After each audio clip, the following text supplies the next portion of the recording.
I haven't even seen a wild pheasant in 20 years, never mind shot one. A lot has changed since I was a kid growing up in a little farming community in eastern Massachusetts 40-odd years ago. Back then, there were pheasants in every field and oak ridge and swamp and hedgerow. In the fall, after the cornfields had been cut, ringnecks prowled the brown stubble and jabbed at leftover kernels. In the winter, they scuttled into our backyards to peck at the cracked corn and sunflower seeds that spilled from our bird feeders. Toward the end of August, as soon as the chicks had grown their flying feathers, we worked our bird dogs on wild pheasants. It was great pre-season practice for the dogs, not to mention a lot of fun for their handlers, to flush a covey of not-quite-grown pheasants over our setters' points and then chase down the singles. It was pre-season scouting too, of course. Everybody hunted wild pheasants in those days. They were our most popular and common game bird, and on opening day, which in Massachusetts always fell on a Saturday, all of those fields and swales where we'd worked the dogs on broods of newly fledged pheasants swarmed with hunters. We did not compete with the mobs on opening day. We had our own tactic. In the northwest corner of town lay about 400 acres of field and swale, an area that was especially thick with pheasants and well known to local pheasant hunters. A little knobby hill, covered with briar and scrubby oak and stunted pine, rose up in the middle of this expanse of pheasant cover. It looked like a green derby hat sitting on a big brown table. We got up in the dark and were hiding on that hilltop a half hour before legal shooting on opening day. There we waited.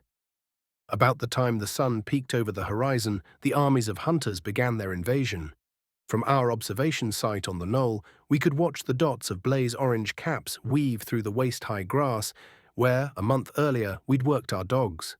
Soon we'd begin to hear distant shouts as ringnecks burst out of the fields, and we'd see the muzzle flashes and then hear the time-delayed volleys of shots as the birds flew the gauntlet.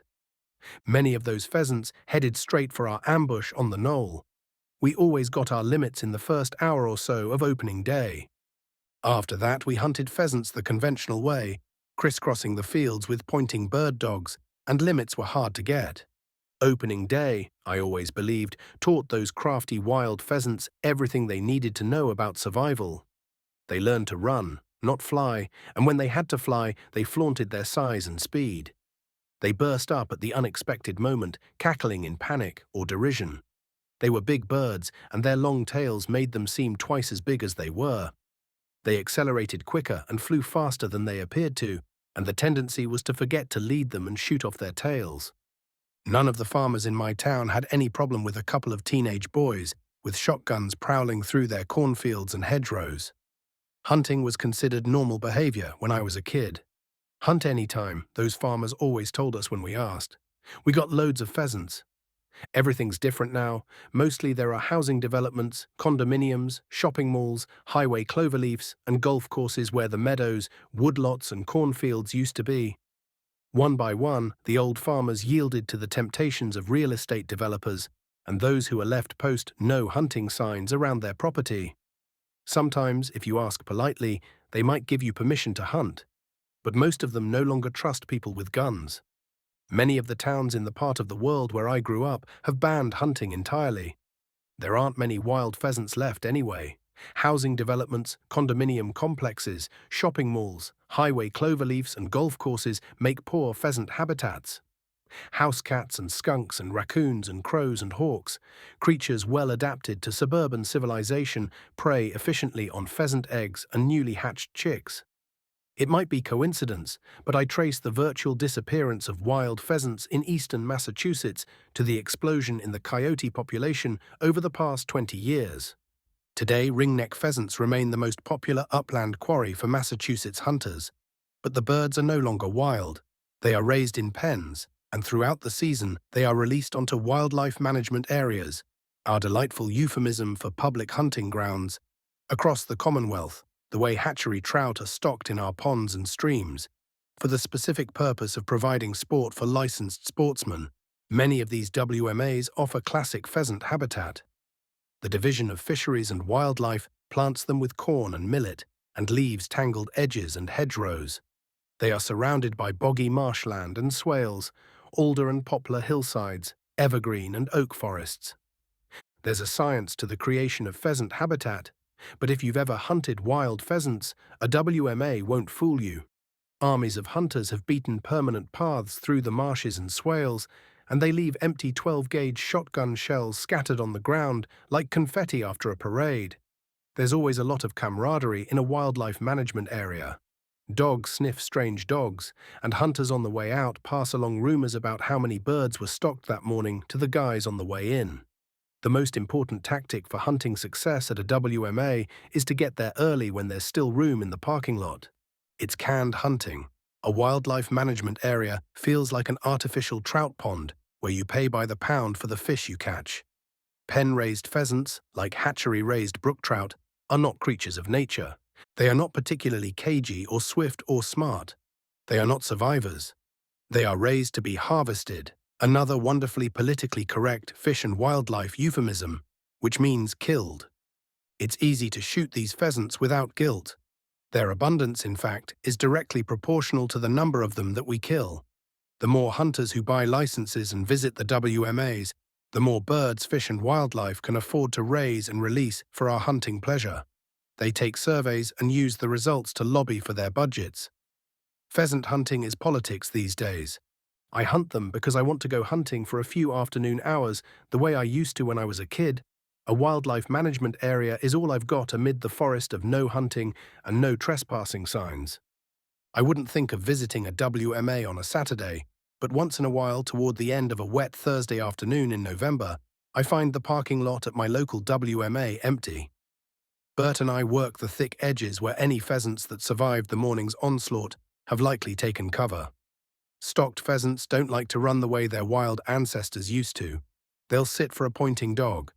Bert likes that, and I do too.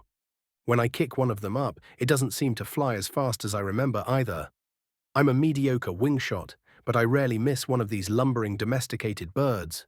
Still, on those rare afternoons when dozens of bird dogs aren't crisscrossing every field and swale, and when hunter orange isn't the landscape's dominant color, I can sometimes delude myself into thinking that I'm hunting. After all, there are the birds and the good cover and the shotgun and the dog. But the delusion never lasts. It's not hunting. Not really. It resembles hunting, but it's fake. Virtual hunting, I call it. Virtual hunting. It takes only a few minor adjustments in your thinking to call it simply hunting. Southern quail hunters saw it coming a long time before we northern pheasant hunters did. Those of us who still prowl the uplands in the fall for ruffed grouse and woodcock, truly wild birds, are doing our best to ignore the ticking clock. But virtual hunting is the future, and we better get used to it. Virtual hunting needs some fine-tuning. In its public forms, such as the Massachusetts wildlife management areas, there are too many hunters chasing too few birds over not enough acres of not very wild terrain. Pheasant farmers, I understand, are breeding hybrid birds, smaller, swifter flyers that give hunters a greater wing-shooting challenge. This matters little to me. If the main point of hunting were target shooting, I'd give up flesh-and-blood birds entirely and shoot clays. Every November, my friend Art Currier, in celebration of his own birthday, organizes a day of pheasant hunting for himself and several of his old friends.